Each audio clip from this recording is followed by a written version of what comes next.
¿no? Igual de tenerlo acá en el programa, aunque, claro, estas son fechas en las que resulta ineludible hablar de temas, como veníamos hablando durante buena parte del programa, en la que vos tenés mucha actuación y en la que vos permanentemente estás trabajando, que está relacionado con los delitos de lesa humanidad y con el trabajo que la justicia viene todavía desarrollando en la búsqueda de la verdad, la memoria y la justicia, ¿no? Es verdad, sí, una fecha redonda muy impactante, ¿no? Medio siglo, nada Claro, menos. 50 años. En este contexto de ataques en algunos puntos claves de los proveedores de insumos a los juicios por parte de este gobierno. Desarmaron un equipo de investigación en el Ministerio de Defensa que nos proveía de pruebas muy importantes. Tarde, porque tenemos mucho material, pero no sabemos cuánto nos perdimos. Digamos, hay un discurso provocador, ya ni siquiera negacionista, ¿no? Recuerdan ustedes el discurso de Baños en Naciones Unidas, Sí. francamente caricaturesco. Hablamos del secretario de Derechos Humanos, Sí. Alberto Baños, ¿no? Uno de los Hizo hombres... eso y renunció, además. Sí, sí, ¿no? sí, se fue. Idas y vueltas, marchas y contramarchas, un discurso casi apologista de la dictadura y a la par después acciones que no son tan extremas, rumores de indulto, por supuesto absolutamente improcedentes jurídicamente, pero un campo de malestar más la represión permanente en las calles, digo, ¿no? Hay una política de violaciones a derechos humanos contemporánea que encastra perfectamente con ese discurso dictadura friendly. Así que en este contexto no se encuentran los juicios siguen con los déficits que ya tenían antes. Lentitud, van detrás de otros juicios más rutinantes, con más productividad política, audiencias cortas, muy espaciadas, pero no han empeorado. Ha empeorado, digamos, en este sentido, la colaboración del Poder Ejecutivo en muchas áreas, contención psicológica de víctimas. No tenemos ningún tipo de ayuda del Poder Ejecutivo, esa es la verdad. Ayuda que no es una beneficencia, es un deber legal que tiene que cumplir. Al principio tuvimos abierta hostilidad del Ministerio de Seguridad y del Ministerio de Defensa, ahora es más sorda, pero no hay colaboración de ningún tipo. Esto que contaste de la disolución de estas unidades de trabajo del Ministerio de Defensa, ¿data de la época de Petri o...? De Petri, sí. De Petri. De Petri. Sí, al principio, en esas áreas clave del Ministerio de Defensa se puso gente muy asociada a los sectores víctimas de las acciones político-militares de la guerrilla, actores conocidos, ¿no? Algunas áreas civiles fueron puestas en manos de militares, y especialmente esos equipos de investigación del Ministerio de Defensa lo que hacían era una suerte de motor de búsqueda profesional dentro de la enorme vastedad de documentación que tiene las Fuerzas Armadas, para entender, no solo obtener joyas que obtuvimos ahí como prueba de cargo, sino para entender la lógica burocrática operativa de la organización de la dictadura. Sí, que muchas veces es fundamental para después cotejarlo con el accionar, ¿no? Que llevaron adelante. Antes se decía que para terminar con la guerra no había que terminar con los cañones, sino con la máquina de escribir. Hoy, digamos, bueno, queda un poco viejo esto, te imaginas, pero las Fuerzas Armadas tienen una hiperburocracia aún en la acción clandestina. Es una característica de por lo menos de las Fuerzas Armadas argentinas. ¿Y te sorprendió algo de eso que fueron hallando? Sí, ahí? sí. Por ejemplo. Te doy un ejemplo. En el juicio del Vesubio encontramos que un alto oficial, es decir, un general de brigada que estaba a cargo del área donde se produjeron arrasamientos de muchas personas. El Vesubio estaba en el cruce de Camino de Cintura y de Puente 12, Sí, claro. en Richeri y Camino de Cintura. Cuando tenía que ascender, era coronel, tenía que ascender a general, venía medio demorado. Entonces todos los generales que participaban de la mesa, digamos, de calificación, uno de esos generales toma la palabra, eso estaba en las actas que estaban encuadernadas en un lugar aparentemente banal de ese archivo, toma la palabra y dice que el gran mérito que tenía era que asesinaba personalmente. En un acta bajo las formas casi sin eufemismos lo decía, ¿no? No, claro. No es que utilizaba disposición final, ese tipo de eufemismos para el exterminio de los prisioneros. Y estaba con todas las formalidades burocráticas, encuadernado, como se encuadernaban antes la documentación papel, en cualquier burocracia ordenada, ¿no? Imagínate vos que nadie podía buscar en una década, 2 décadas de calificaciones, de actas de calificaciones, si no tenías alguien que entendiera qué tan importante era la calificación del ascenso de un oficial superior en determinado momento en un corte histórico por las trazas que podía dejar su participación en la represión. Es fuerte eso, ¿no? Ahora, si vos lo medís ahora, más allá de las medidas que claramente el gobierno, el Poder Ejecutivo ha tomado para demorar, enlentecer, perturbar el normal desenvolvimiento de esta trama que la justicia va dilucidando, desmadejando de a poco. Corrámonos de ahí, que no es para nada menor. Vamos a lo que está pasando, de cómo percoló ese discurso. Mauro, vos decías, yo decía negacionista y vos me dijiste... Justificacionista, todavía peor que el negacionista, sí, porque termina justificando la existencia del proceso genocida que vivió la Argentina. ¿Cómo percibís que ocurre o está ocurriendo esto en esta Argentina actual? Esta idea de que, bueno, no fue tan así. Creo que hay una retórica por parte de estos sectores acerca de ese discurso que es más potente que la conciencia social. ¿Me hago entender? Uh-huh. Quiero decir, hay una propaganda acerca de cuál es la conciencia social por parte de los sectores más reaccionarios de la ultraderecha que no se condice con la conciencia social, porque como todos los años consultada la sociedad acerca de si hay que juzgar o no a los militares, más del 70% de los consultados dicen que sí. Entonces esto no es el clima que nosotros percibimos por las grandes propaladoras del discurso fascista, y del discurso fascista y el discurso provocador, que a nosotros nos deja una sensación de perturbación emocional, de indignación, que nos invade todo, que esto es lo que se busca además, ¿no? Esta es una estrategia, no es una consecuencia no deseada, que nos hace pensar que vivimos en una sociedad distinta a lo que es. No digo que vivimos en una sociedad maravillosa, Milei es presidente, digo, pero cuando a la gente le sacás las urgencias y la consultás reposadamente sobre estos temas, todavía en la Argentina somos una mosca blanca en el mundo. ¿Seguimos teniendo el músculo del 2x1? El 2x1 creo que fue la manifestación espontánea más fuerte de los últimos tiempos. Está bien lo que decís vos, yo creo que tenemos el músculo del 2x1. ¿Sigue estando? Lo veremos mañana, sí. Hay una gran movilización social en este 24 de marzo de número cerrado, de número redondo y de medio siglo, que me parece que nos va a sorprender. Hay ahí algo saludable de nuestra sociedad que sigue estando, y inclusive te diría el Poder Judicial un poco lava la ropa con estos juicios, porque los juicios son muy buenos, a pesar de todos los déficits que acabo de enumerar. Cuando alguno de esos protagonistas lo pones en otro escenario, no son tan buenos. Entonces, claro, vamos, digamos la verdad, esto se hace con lo que hay, con los materiales que tenemos. Tenemos los jueces que tenemos. ¿Y podrían ser mejores los juicios? Sí, podrían ser mejores. También podrían ser peores. Pero a mí me parece que hay suficiente astucia en el Poder Judicial, no solo virtud, más bien astucia, como para entender que juzgar a los matarifes de Martínez Dios no tiene ningún costo. Ahora, cuando llegamos a los responsables económicos de la dictadura, los dueños de la dictadura, sí, claro, algunos de los cuales son hoy asesores de gobierno, ahí no le tocaron un pelo a nadie, ¿no? ¿Y de esos cuántos se llegaron a sentar en el banquillo? Yo, bueno, recuerdo los dueños de Ledesma, los Blaquier... Smart.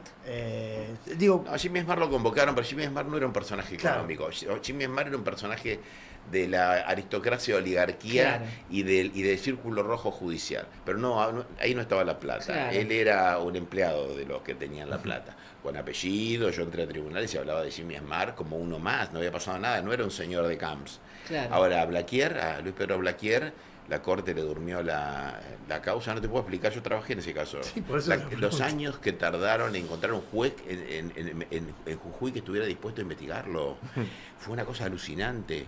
Y después llegó a la Corte y esperaron a que entrara un hombre muy anciano, que entrara en una fase de senilidad, y terminó muriendo con el oprobio de la escuela de yoga, ¿se acuerdan ustedes? Sí, sí.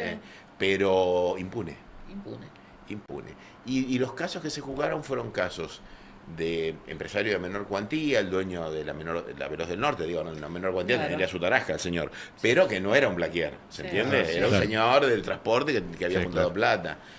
Y algunos hasta le hicieron un barato, como se dice en la jerga, a estos muchachos de un empresariado no top. De los top Ford, pero a Ford no se jugó a 2 gerentes y otros tantos murieron. Ford tenía un campo de concentración adentro de la fábrica. Sí.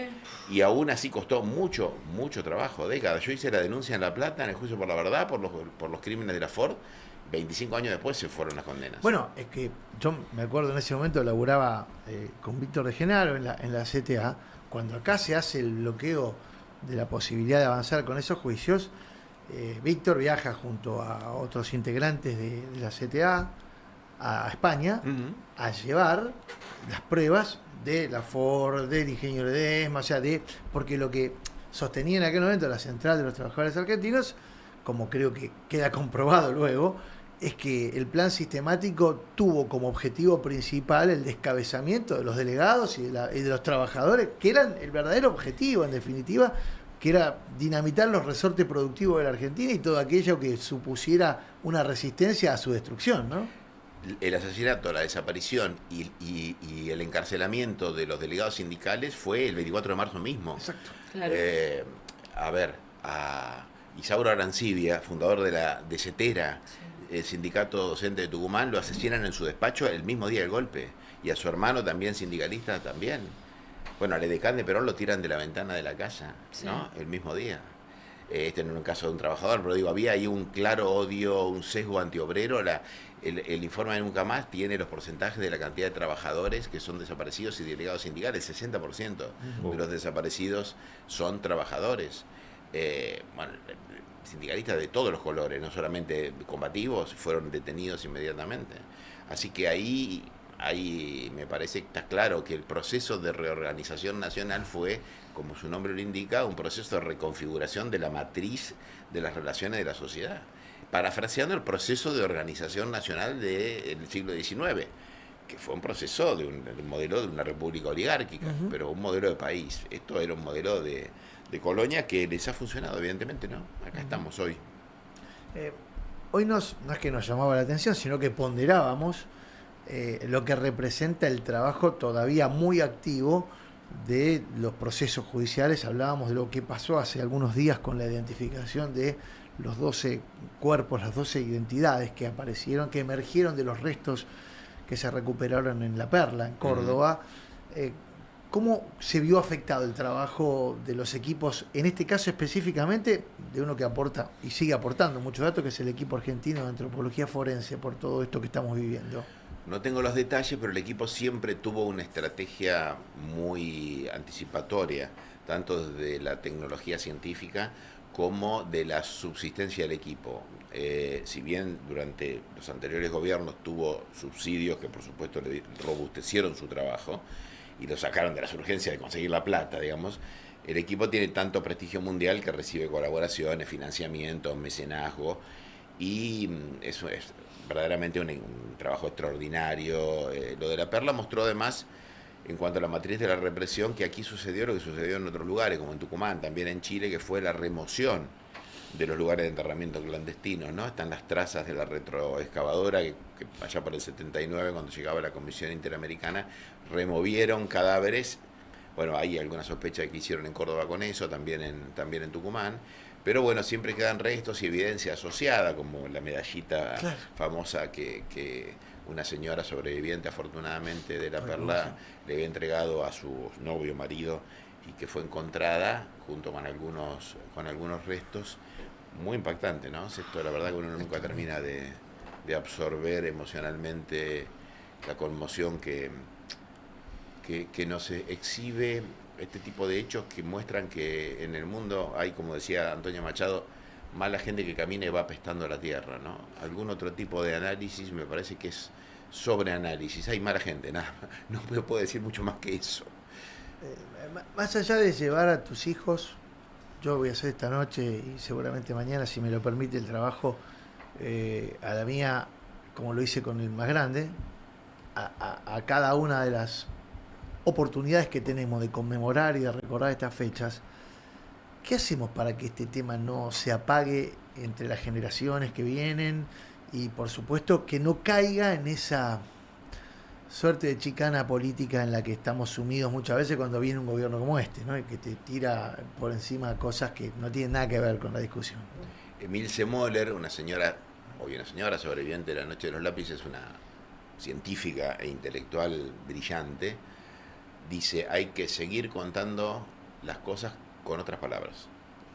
Yo creo que hay que crear métodos pedagógicos en términos institucionales y estrategias personales, porque la memoria no es un fenómeno espontáneo.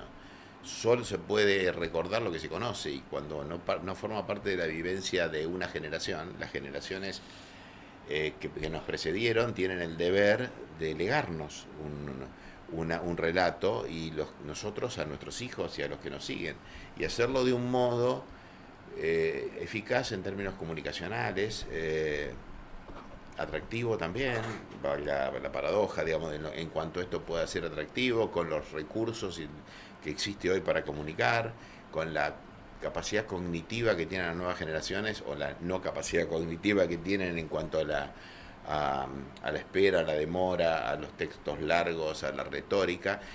Y además me parece que hay que contar en primera persona, porque cuando se conceptualiza, primero nuestra capacidad de conceptualización se va limitando, se va deteriorando. Digamos, cada vez se abstrae menos. Entonces, cuando contamos conceptualizando, presuponemos que nuestro interlocutor conceptualiza igual que nosotros. Y la verdad que eso ya no sucede así. Se conceptualiza menos y distinto. Pero el relato en primera persona, los hechos en sí mismos son tan elocuentes que cualquier persona decente, entre 12 años y 90, tiene que tomar una decisión ética. Así funcionaron los juicios por la verdad, como un interpelador a los tribunales que llevaban juicios que no podían punir.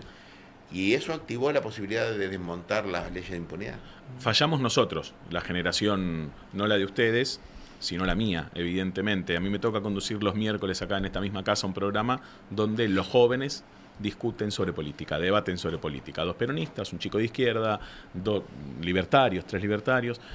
Y la gran sorpresa que me llevé el miércoles es que parte de la mesa no tenía la más pálida idea de que estábamos hablando cuando hablábamos de dictadura. Había un sector de la mesa que sí propugnaba la teoría de los 2 demonios, claramente, sabían de qué estaban hablando, tenían una postura muy determinada, afín a este gobierno. El otro sector de la mesa, por supuesto, tenía una visión de memoria, verdad y justicia bastante encuadrada con lo que uno piensa, pero había un sector de la mesa que realmente no sabía qué estaba ocurriendo o qué ocurrió entre el 76 y el 83. Y son pibes interesados por la política, ¿no? Sí, están debatiendo de política, claro. Son estudiantes universitarios, Imagínate. todos ellos. Hay algo en lo que estamos fallando nosotros, no tu generación, que es la que probablemente nos ha legado a nosotros, o nuestros viejos que nos han legado, sino nosotros a los chicos de 20, entre 15, 20, 15, 23, 15, 25, si querés extenderlo. Hay algo en lo que nosotros fallamos. Puede ser Mauro, yo somos de la generación que éramos adolescentes entrando sí, en la en primera los 80. juventud en el 84. Entonces, Claro. y todos nosotros crecimos, nos asomamos a las ideas, como dice Serrat, en un medio ambiente efervescente. Ha pasado muchas cosas, mucha agua bajo el puente, mucha agua, digamos, también contracorriente, ¿no? Digamos, como ahora. Y sin embargo acá estamos. Así que me parece que hay fallas y que hay aciertos. Digamos, no deberíamos ser tan impiedosos con nosotros mismos, ¿no? Se perdieron cosas, otras no se perdieron. A los 2 demonistas por ahí les falta información, y a los reivindicadores que lo hay, porque hay un discurso provocador, ¿no? Sí. Del mismo modo que hay una especie de fascismo impúdico, fascismo psiquiátrico impúdico bastante ignorante. Digamos, al que en primera persona lo hace, al que en primera persona hace la reivindicación de la tortura, salen con el Falcon y se sacan la foto, Sí. y todo eso hay que sentarlo con alguna de las personas que, no sé, una mujer a la que la torturaron con elementos de obstetricia electrificados, por ejemplo, y que se lo diga a la cara, digo, para que muestre que tan hijo de puta es. Me parece que hay un lugar en donde hay una impunidad de la mediación, ¿no? Bien. Sí. Que permite que en este contexto, en este tiempo, que cualquiera, para conseguir 2 minutos de destaque en ese mundo de canallas, es capaz de decir cualquier cosa sin cobrar cabal dimensión del dolor que le puede causar a los demás, o que le puede, no, que le causa a los demás. Y hay gente canalla que simplemente ahora se da a conocer, ¿no? Es eso. Me parece que hay un tema de emergencia y de moda también, ¿no? Ser Sí. una mala persona Está de moda. está de moda. ¿Quién escribe la historia? pensaba siempre, cuando hablaba el otro día con uno de los chicos que está en Carnaval Z, sobre de dónde abrevan los adolescentes de hoy. Mi hija es adolescente, está en un colegio secundario público acá en la Ciudad de Buenos Aires, y uno se pregunta quién escribe los textos con los que aprenden historia. Hoy creo yo que la escuela forma parte, no deja de formar parte del circuito de educación formal, pero los chicos se enteran de un montón de cosas por otras vías que son absolutamente colaterales. TikTok. Sí, bueno, pero una inteligencia artificial misma. a lo mejor es esto que vos decías recién, ¿no? Ir buscando la forma de adaptar las maneras de contar las Bueno, la cosas. derecha lo ha hecho en este último tiempo, ha contado a su manera y ha llegado a gobernar en muchos lugares, también ayornándose al discurso, ¿no? Sí, no por esto, ¿eh? Ha llegado a gobernar, no por este tema. No, No es el tema dirimente con el que se gana, no se pierden elecciones. Hay que ser justos, me parece. Esto tiene que ver con fidelizar a las personas que tienen una enorme carga de resentimiento, de odio, de violencia interna, y una población que simpatiza, digamos, las Fuerzas Armadas, Fuerzas de Seguridad son más de 1 millón de personas, más de 1 millón de personas que en sus instituciones hoy no pueden atender a sus hijos porque la obra social la tienen reventada, no tienen medicamentos. Digo, hay una cosa que no sé cuánto resiste y qué lógica tiene, pero eso es otro asunto. Sí me parece que hubieron políticas públicas de comunicación muy importantes en la educación, en la provincia de Buenos Aires, en la capital federal. Bueno, lógicamente en la provincia siguen, aquí no, en la nación mucho menos, son estigmatizadas. Cuando se habla de el famoso adoctrinamiento, Claro. Sustituyen educación por adoctrinamiento, como si las demás posiciones no fueran, al fin y al cabo, lo mismo, pero parados en otra posición, al fin de cuentas, ¿no? Y una cosa medio policial, esto de denunciar en un 0800 quién te está hablando de la dictadura. Bueno, es el estado, digamos, el estado de cosas que pretende instalarse. Veremos. ¿Quién escribe la historia? Preguntabas vos. Sí. Mitre, Félix Luna, Felipe Sí, Piña. pero en la otros, actualidad y otros. yo recuperaría otro método, que es la microhistoria, y que también ha sido fundamental para conocer otros procesos históricos, inclusive hasta desde el medioevo con el queso y los gusanos de Ginsburg, por ejemplo. Entonces me parece que la microhistoria, que ellos la usan eficientemente, la extrema derecha la usa eficientemente, sobre todo cuando vemos popularmente personajes que te dicen, a mí no me lo vas a contar porque yo lo viví, yo no hacía nada malo y a mí no me pasó nada. Eso es microhistoria. Entonces me parece que ese formato no lo estamos usando lo suficiente. Y entonces cuando vamos a la escuela y hacemos grandes laburos nos dicen que adoctrinamos.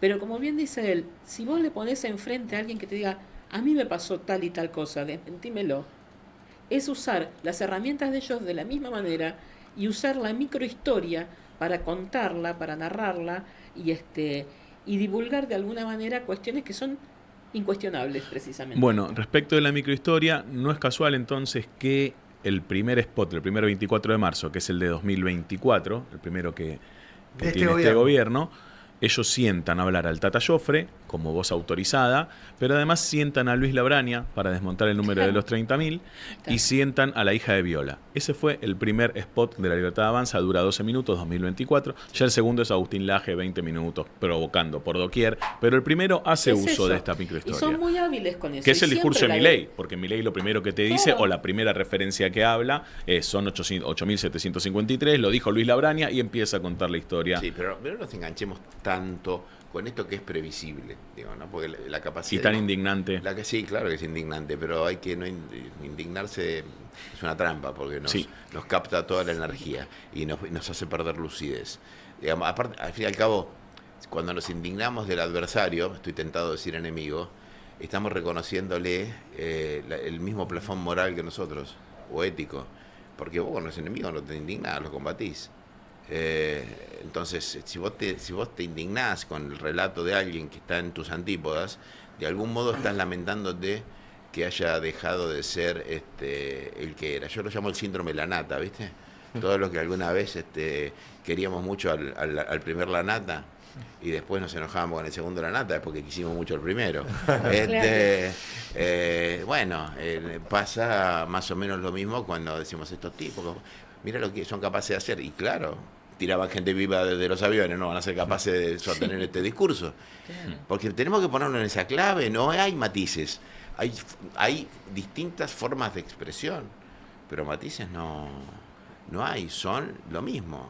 Afortunadamente todavía no han llegado a tanto porque no es necesario. En algo que no deberíamos estar discutiendo, pero que siempre aparece en este 24, hoy lo debatíamos acá acerca del número y de la CONADEP, el informe de la CONADEP. Lamentablemente hay una viralización que es la de Martín Coan, digo, lamentablemente hay una sola. Ya que estamos en épocas de redes, si tuviéramos que resumir desde tu mirada por qué hablamos de 30.000 desaparecidos como un concepto en vez de como un número, ¿cómo lo resumirías vos? Ayer justo me lo crucé a Martín Coan en la inauguración de la Casa Museo de Norita Cortiñas, gran bostero.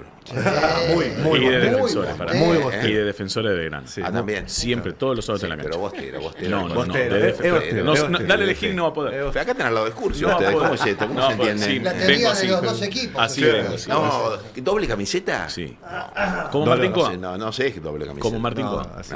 No, bueno, el tema, la discusión del número es una trampa, porque los 30.000 deben ser más de 30.000, porque 30.000 fue el registro, digamos, la inferencia del registro de los organismos de derechos humanos en los años del inicio de la CONADEP. En fin, la CONADEP tiene un número X de registro, muchísimas personas que no sé. Hoy hay personas que están haciendo sus denuncias recién. Apareció un auto vieron que apareció un auto, una hermosa, bueno, los restos de una hermosa cupecita Fiat 1500 enterrada en el campo de deportes de la ESMA. Habían secuestrado a un hombre, se ve que usaron ese auto, se lo robaron evidentemente, lo habrán usado no sé qué y lo enterraron ahí. Apareció hace muy poco, el trabajo que está haciendo el EAF. El gobierno anterior le había cedido a River Claro, parte de la... ahí con las infancias. Claro. Bueno, ese hombre nunca había denunciado su secuestro, porque le ha pasado a mucha gente que fueron días horribles, pero al lado de su vecino, su compañero de militancia que está desaparecido, sintió para sí que su padecimiento había sido menor. nimio. A mí me costó convencer a Víctor Basterra que tenía que denunciar que la ESMA le había robado la casa, el único bien de una familia muy pobre de trabajadores de Quilmes o Avellaneda, Valentina Alcina. donde vivía su mamá, Sí. que eso era un crimen y que además mostraba el carácter de rapiña que acompañaba a los caballeros del mar.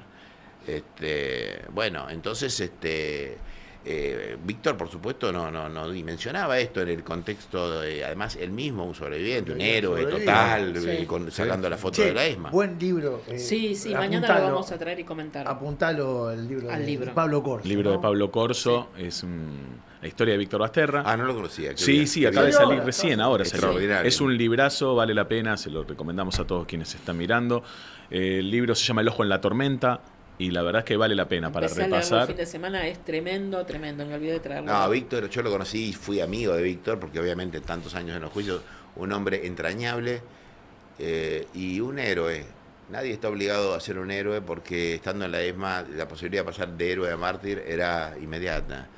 Y la verdad que es un héroe al que le debemos mucho en la obtención de pruebas. De hecho, el anteúltimo juicio que hicimos lo tenemos por una foto, lo logramos condenar a un oficial de inteligencia muy destacado que había quedado bajo el radar de la ESMA.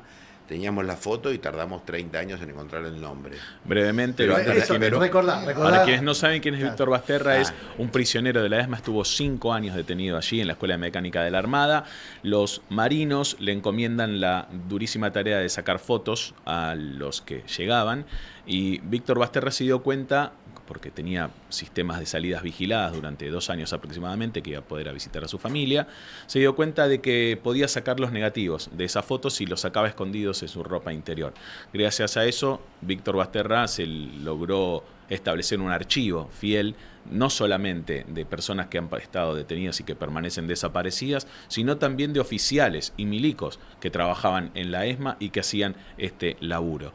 Hay fotos de lugares, hay fotos de playones, hay fotos inclusive de una especie de ambulancia con la que salían a marcar a otros detenidos desaparecidos.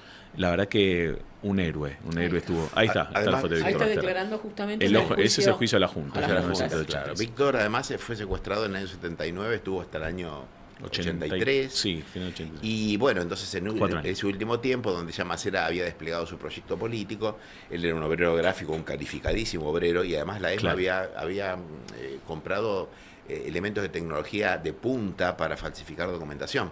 Sí. que no solamente utilizaba para los grupos de tareas, también aparecieron cartas de porte de importación de armas por el puerto de Callao en el Perú. Digo, hay toda una ingeniería muy sofisticada de lavado de activos en la ESMA que nosotros estamos esperando hace 10 años. Esperá. 10 años que se juzgue. Con IBI, 10 años. que hace muchos años trabaja estos temas, siempre planteamos el botín de la dictadura, ¿no? Porque en definitiva detrás de esto también hubo, más allá del plan económico y todo lo que representó, una rapiña. Una política de saqueo y de rapiña de inmobiliaria. Y de tenían. blanqueo. Sí. Te digo, está radicada en el Tribunal número 5 de Capital hace 10 años la causa. 10 años. Estamos trabajando.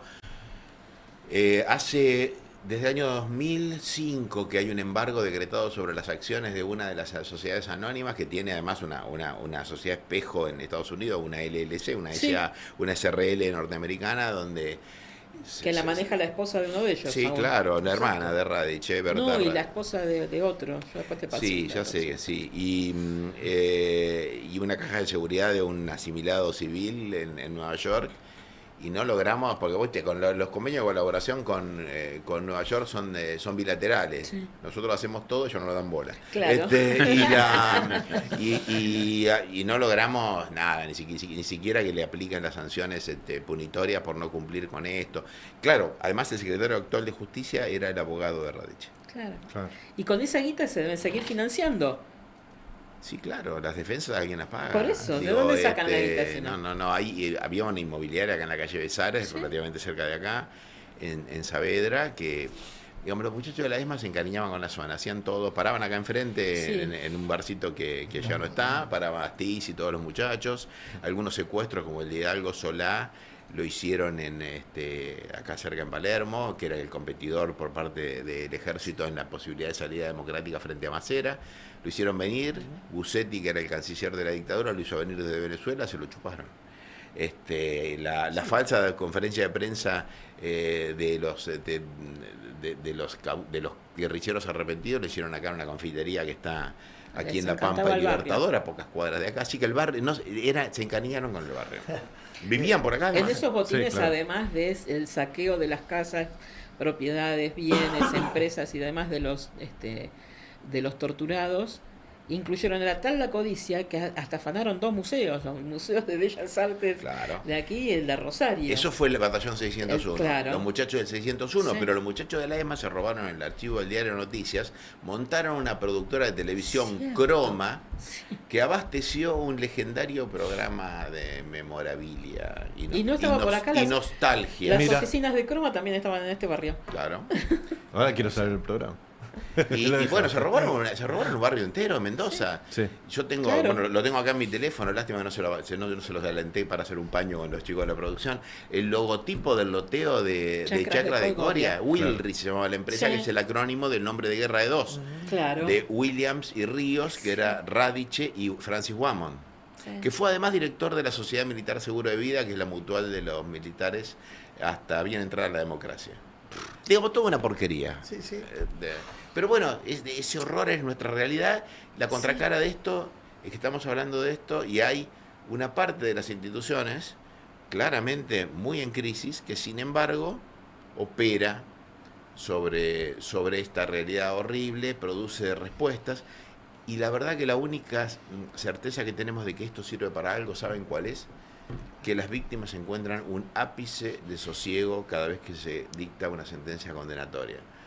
Yo cada vez que alego y cada vez que recibo una respuesta satisfactoria de un tribunal y veo las condiciones en que están en detención domiciliaria a los militares, digamos, hay tipos que tienen permiso de salida los días que hay oferta en el súper. Sí. Donda tiene más días de salida, está preso, tiene más días de salida para visitar a su familia que los que están en la cárcel. Y él está preso de verdad, en teoría. Imagínate los que están en domiciliaria. No están presos, es un eufemismo, es una mentira. Bueno, nosotros mostramos en Data Este, Clave la fiesta de aniversario de Olivera. De Olivera, claro. 2 veces prófugo Olivera, Sí, por otro además. lado, ¿no? 2 veces prófugo. Y en la fiesta estaba de Marchi, que también estaba con Claro. domiciliaria. No, porque no, estaba muy- eran la Junta, los Sí. secuestradores de María Neriz, la Sí. Misa Argentina, el padre del cura amigo de nuestra vicepresidenta, Olivera que Rabasi. tiene un rosario con balas de fal. Bueno, en fin. Pero a la par de esto, hay todavía una mayoritaria parte de la sociedad que dice que con este destartalado sistema institucional argentino, estamos dando algún tipo de respuesta que le da algo de reparación a las víctimas. Necesitamos más, mucho más. Podríamos tener menos.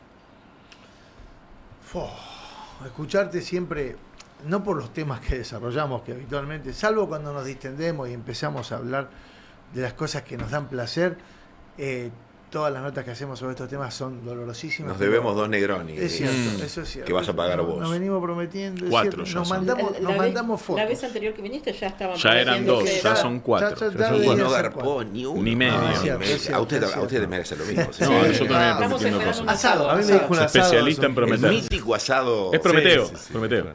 Qué Sí, lo parió. hasta acá, Sí, sí. Bueno, gustazo tenerte acá. No, Como para mí es siempre. un placer. sí. ¿Puedo ¿Sabés hacer una qué? última? Por favor. ¿Qué sentís en las figuras de Javier Milei y Victoria Villarroel que tienen estas posturas tan marcadas respecto a los desaparecidos? Hoy están gobernando la Argentina, seguramente mañana no encontraremos nada que esté al menos en nuestro pensamiento alineado con esta fecha por parte de ellos. ¿Qué es lo que te representa un Javier Milei y una Victoria Villarroel defendiendo la teoría de los 2 demonios, hoy como los principales dirigentes como presidenta y vicepresidenta? No, por eso yo no siento absolutamente nada. Digamos, me siento por la sociedad argentina que los eligió. Se terminó el mito de la Argentina ilustrada, de la Argentina distinta. Se terminó probablemente cuando se terminó el mito de la Argentina integrada y se terminó probablemente cuando se terminó el mito de que con la democracia se cura, Se come, se se educa educa y se educa. Una vara demasiado alta que generó ilusiones que no se pudieron cumplir. Milei y todo ese entrefantasma que lo rodea es el emergente, es el síntoma de lo que somos la mitad de la sociedad. La otra mitad no nos olvidemos de eso. Así que yo por ello no siento absolutamente nada, porque además Milei es un proxy, digamos, es un personaje al que alguien eligió para eso. No, su vocación de poder es una vocación de poder disidente de la racionalidad del poder clásico. Como la de Trump, digamos, estamos en un mundo distópico. Ahora, él puede decir una cosa, puede decir otra, digamos, francamente el anclaje de su ideología es su relación un poco religiosa y un poco abstracta, casi como la teología respecto a la economía. La verdad, a mí me parecen en sí mismos personajes muy menores. Las sensaciones desoladoras del desasosiego me pasa con buena parte de la sociedad que integro, ¿no? Por ellos 2 y por todo lo demás no siento nada. La Argentina ilustrada ahora es lustrada directamente. Y Empomada. lustrada. Y- no, Y- eh. Gracias.